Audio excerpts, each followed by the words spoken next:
Savory is the undisputed international expert of holistic range and pasture management. I've been practicing my brand of holistic management for 15 years before I ever heard of Alan Savory. I saw him speak, and I thought I knew as much about holistic pasture management as anybody in the world. I heard Alan Savory speak about 5 years ago and realized almost immediately that he knew way more than I did. As a result of that, I started studying his works and ultimately made the decision to have White Oak Pastures become a Savory hub, holistic management hub. There are 22 or 3 in the world on 6 continents. There are 3 east of the Mississippi River, and White Oak Pastures is one of them. What that means is we study and practice holistic pasture management. That primarily means using animal impact to shape our land the way we want it. The first thing that a land steward needs to do under holistic management, decide on the context that he wants his land to become.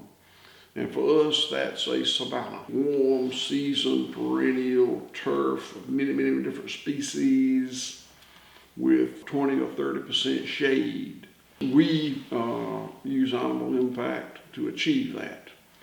The land that we own or that we are acquiring usually falls into one of about 5 categories. It's a little bit of abandoned land, which is very easy to work with. It's planted pine trees, which are fairly easy to work with, a little harder, but you can do that. Hardwood bottoms, which you might call a swamp. Open pasture land, which is what my farm was previously, or row crop land. And row crop land is the hardest one by far to work with.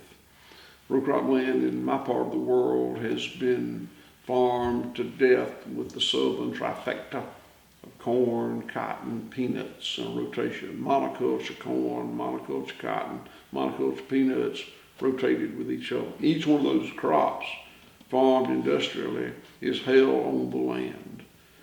The peanuts are hard on the land because of the tillage. The land's tilled this deep, turned over, destroying any microbial life that would be in it.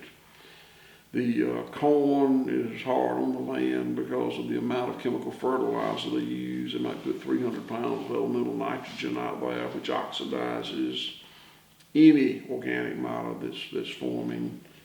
And the cotton is hard on the land because it lends itself to erosion. It's like, well, it just doesn't cover the soil very well. So taking those lands and using animal impact to bring them back has become kind of my passion. We are buying or leasing these farms that are contiguous to White Oak Pastures and using the animals. If you take hogs and goats are forest creatures, and they do a really good job taking the forest back from being just a jungle, which is what it becomes in the coastal plain where I live. We get 52, 54 inches of rain a year, and it's a semi-tropical environment. And the goats and hogs tend to open it up and you rotate them through to you reach your desired context of how you want that forest to look. The cows and sheep are pasture creatures, and we rotate them through the pastures. I like for them to move every 3 days. 3 days is kind of magic for me because that gets them ahead of the parasites, the barber worms or the brown stomach worms, the horn flies, the face flies. By the time those pests cycle, the cow has moved on, or the sheep moved on to another place. It's very important for the grass. Grass grows in an S curve like that.